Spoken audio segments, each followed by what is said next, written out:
I got some time to kill, and I got beer to drink, so I wonder what's up next on my list.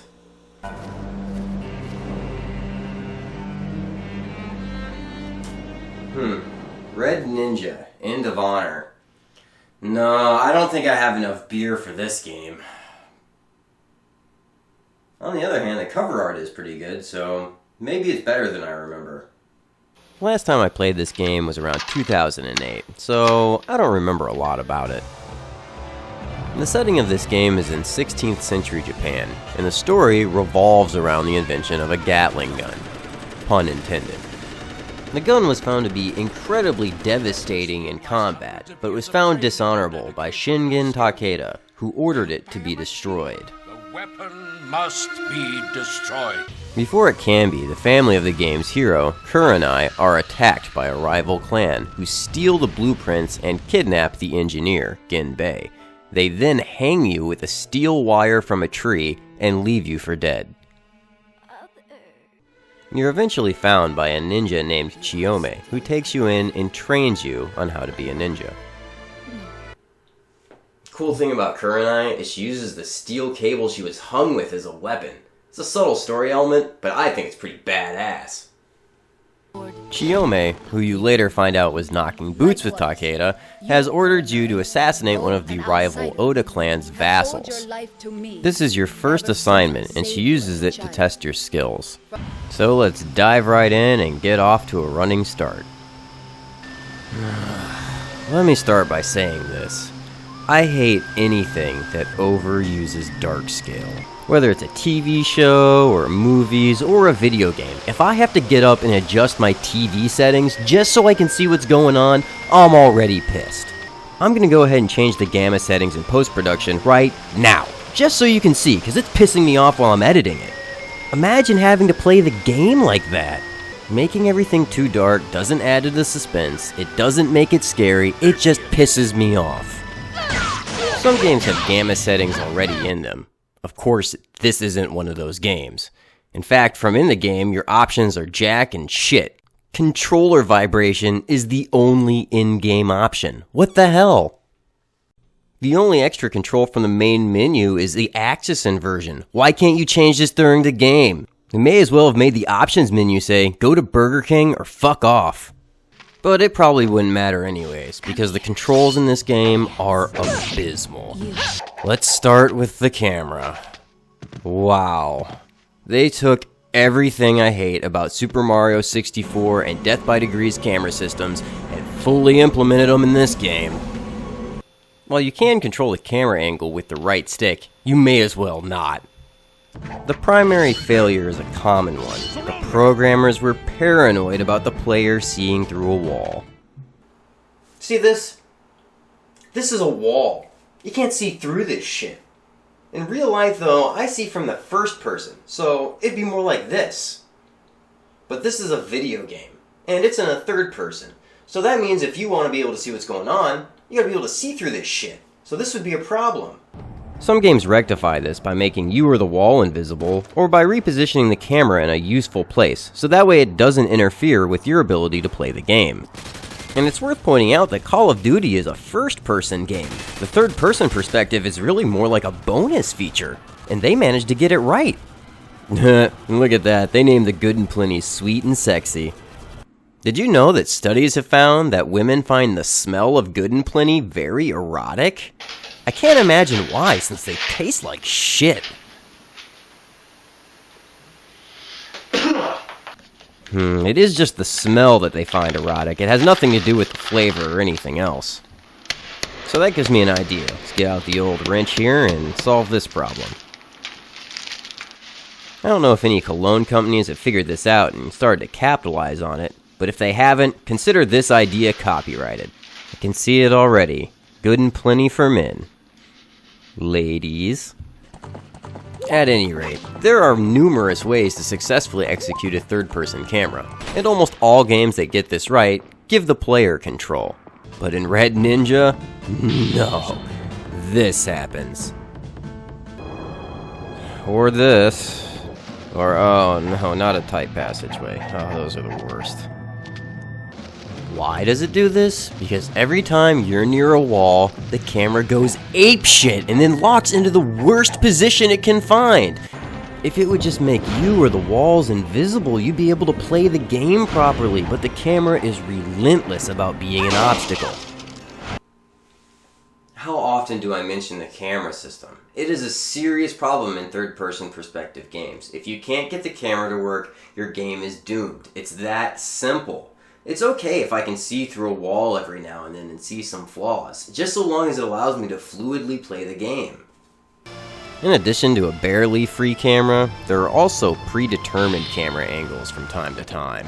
But these are only in a few very specific locations, and it doesn't happen too frequently.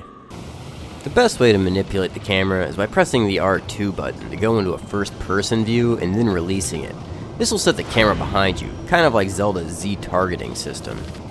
Even late in the game, the camera is still going to be fighting you. You just have to suck it up and deal with it. There are some other interesting controls to master as well. Useful skills like wall running will take some practice. The manual says it is a key ninja art that requires mastery and understanding of momentum. Well, I've taken a few physics classes over the years, so momentum, that's mass times velocity, right? Judging by Kurenai's height, I'd probably estimate she's 110 pounds. She can probably get up to 15 miles per hour pretty easy, too. Teachers always seem pretty mad when you don't put it in metric, though, so let's see. It's 49.89 kilograms. And about 24.14 kilometers per hour. But all these variables are changing. Maybe we need to do a Lagrangian here? I don't know. Fuck this. What you really need to understand is that Kurenai builds up speed when she runs in the same direction. So what that really means is you have a buffer of bullshit. There are times when you want to run, but you don't have enough room, or you need to get away from some enemies, but you're too slow to go anywhere. And Kurenai is the clumsiest ninja in history. If the enemies aren't knocking her down, she's tripping over her own feet and ending up on the ground anyways. You have to be careful too, because sometimes when you get knocked down, it's easy to get juggled so you can never get back up again. This is part of another serious flaw. Nothing is executed smoothly. Let me show you what I mean. No matter what you do, there is a moment afterwards where you can't move. And often you're going to be surrounded by several enemies, but attacking leaves you vulnerable because you can't maneuver to get away from people, and you're just open to attacks. You aren't even allowed to switch weapons once you're locked onto an enemy. I need to get a blade out, but I have the fundo. Ugh. What comes to mind when you think of ninjas? People flying through the air, doing skillful and nimble movements. Everything's really smooth, right? Well, none of that applies here. It almost feels like a turn-based RPG with how long she waits after attacking. There are just countless times after you've attacked that you know an enemy is about to strike you, so you just start spamming X to get away, but you can't. And trying to evade to the left or right is completely pointless because the AI in this game locks onto you before you even know what you're doing. Damn! The computer knows exactly where an evasion is going to land you, so it may as well just shove its hand up your ass and wear you like a sock puppet. It's so obvious the computer is cheating, it hurts my brain.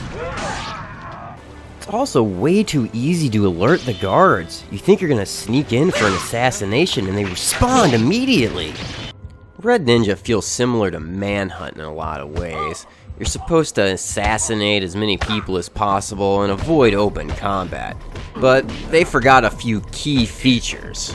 In Manhunt, there's an indicator that shows you if you're concealed in darkness and whether or not the enemy can see you. But in Red Ninja, nowhere is hidden. The guards will find you even when you're behind objects. Look at here. There's an entire wall between me and a guy, but he can still detect me anyways. I'm never sure if it's worth my time to be sneaky. 'Cause that's right, this game grades you on your time. Why the hell would you grade me on time if you wanted me to sneak around and hide bodies? Which is just another ripoff from Manhunt. Seriously, has anyone ever gotten an S ranking overall on any of the maps? If you move too quickly, you'll be detected too many times, or you won't kill enough enemies. And what's the point anyways? As far as I know, you can't unlock anything. There isn't even a second playthrough option, because they knew that once would be enough to piss anyone off.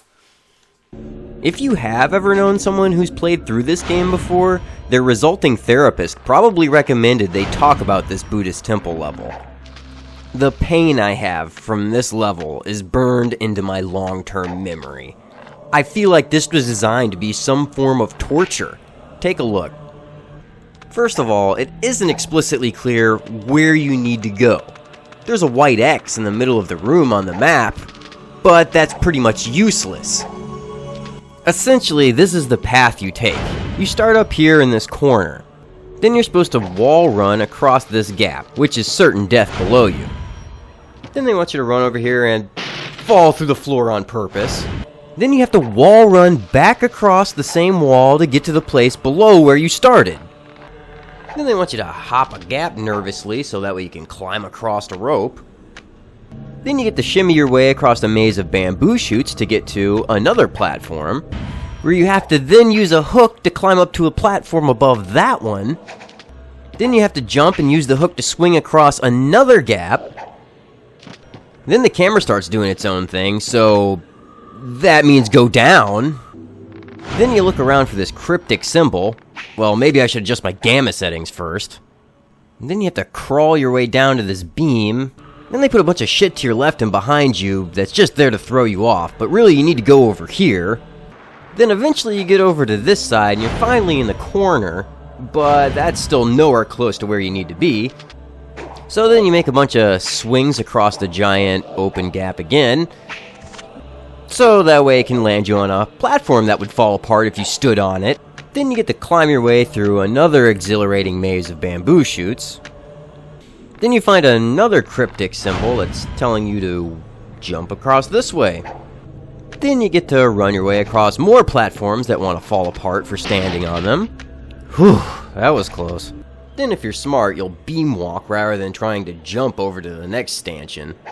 Then you finally have a somewhat pedestrian hop up a few spiral staircases of platforms, where you can see that there's a hook point in the distance, and a dead end. Did I mention that if at any point you fall, you start over from the beginning? I am not fucking joking. This is cruel and unusual. This is without a doubt one of the most difficult rooms I have ever done in a video game. I kept thinking for a while maybe I need to jump onto this Buddha statue, but there's like a fucking invisible wall here. Well, you can get down here onto his lap, but if while you're looking around you fall off, you have to go back to the beginning. Ugh. I feel like the game designer sat around a table and said, "Hey, you know those guys that are gonna buy our game? Yeah. I don't like them." Despite the designer's best attempts to fuck us over, they can never lazy-proof a map like this. When I reach a certain level of frustration, I like to use the work smarter, not harder method. I found a pretty good shortcut after that second wall run. You just jump down and land on this beam.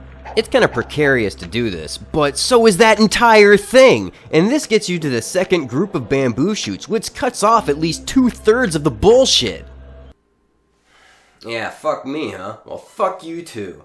Turns out when you get to that dead end, you're supposed to jump off onto the Buddha's hand. After spending an hour and a half to get up there, and you know if you fall that you're gonna have to start back over, it just randomly expects you to jump off. And they put these damn butterflies everywhere else in the game to give you hints, so why didn't they just put one here to let you know that that's what you're supposed to do?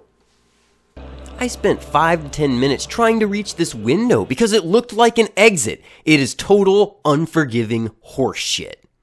But I need to stop thinking about this game's downsides. It does have a few good points. The storyline has a lot of promise. Ultimately, your goal is to retrieve the blueprints to the gun, so that Takeda's son can build it. In order to do it, you also need the engineer, Genbei. There are other characters who are Kurenai's friends that help develop the story. There's Zenzo, a male ninja who also works for the Takeda clan. And there's Akemi, who's a close friend of Kurenai's. She shows up to give you items and help every now and then, but I think they just throw her in because they really love saying her name. Akemi! Akemi! Akemi! Akemi! Akemi! Akemi! Akemi! Akemi! Akemi! Adding this storyline is that they don't really make it clear immediately what Chiyome's intentions are, or if she's good or bad. For what it is, most of the main characters do have some interesting interactions with each other. There are things that one longs to do, even though they are forbidden. And there are things that one must do, even though one regrets. Damn, that's some heavy shit. Unfortunately, they do spoil a lot of moments with some unfortunate dialogue. Let's see if your battle skills are better than your clothing choices. Ooh, take that, girlfriend! Remind me of when I was that age. Though I did have more of a chest. Oh, she didn't just say that, did she? Do you really expect me to believe that when two warriors are about to engage in combat, that because they're women, they talk about each other's breasts? Really? Instead of having a battle, why not just have a pillow fight instead? Then they can play truth or dare and talk about which boys they like. I don't have any particularly progressive point of view to be making here, but these elements just add nothing to the game, and frankly, they just feel out of place and completely unnecessary.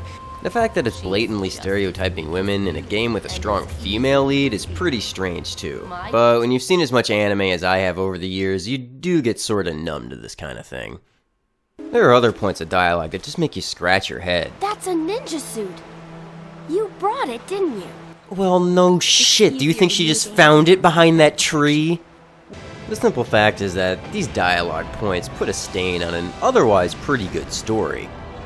Considering that the graphics are extremely good at some points and that the story is pretty interesting, I was disappointed that the game didn't include more cutscenes. These really were strong points of the game, so they should have leaned on it a lot more in my opinion. There is a little bit of variety to the level designs, but for the most part they're very linear, and there aren't many options on how to proceed. Unlike Super Mario 64 that will allow a player to explore and enjoy a map with freedom, Red Ninja wants you to follow a very specific path. I found this disappointing as well, because the game has some really fun mechanics like wall running and using the hook to swing. But because of the linear fashion of the game, many of the chances you have to use Kurenai's skills feel staged and inorganic. Of course, I would be remiss if I didn't mention the boss battles. This is one of those games that wants you to do something very specific for each boss. If you don't know what to do, you're just wasting your time. It could be pulling down branches, or hanging someone, or hoping you can get a lot done on a timer before Akemi dies from poison. This is also one of those games where partway through the boss fight, it'll change tactics, and it might completely heal the boss. Of course, it doesn't heal you or Akemi, because that's fair. Don't get me wrong, I like a challenge, but players can tell the difference on if a game is being difficult because they're lacking skill, or if it's just being cheap. I like to call this the ha ha ha, poop dick fart, I get it, game design, because all the challenging aspects are obviously just cheap shots at the player, and they're not very well thought out. Think of the Halo games on Legendary. The elites have way too powerful of shields, everyone has a fusion cannon, and it seems like there's a grenade getting thrown every second. Even good games like A Link to the Past are guilty of it. Look at this thing. You already know before you hop down here that he's gonna knock you off the ledge. Then you have to walk back up here and he has full life to start over again. It's bullshit. Boss fights are a chance to test a player, to see what they've learned and provide them with some extra challenge.